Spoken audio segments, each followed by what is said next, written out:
Hi! Today I would like to show you how you can transfer files from an Android device to TCL TAB 10L.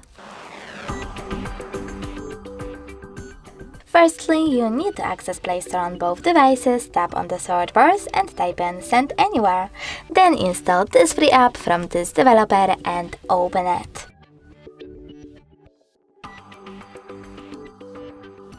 Finally, you need to click on I accept, confirm, continue and allow in order to continue on both devices.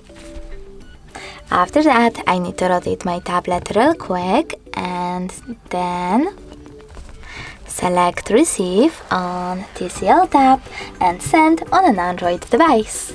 After that, tap on all of those dots on your Android smartphone and choose Send. This way you will choose all of those files and then send them.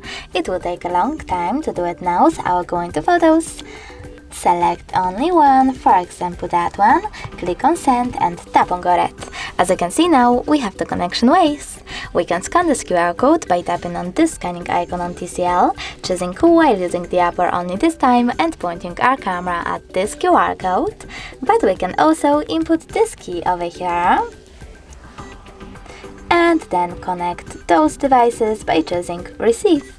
Now, in the matter of minutes or seconds, in my case, as you can see, my file was successfully sent. Thanks so much for watching. If you enjoyed this video, leave a like, comment and don't forget to subscribe. Bye!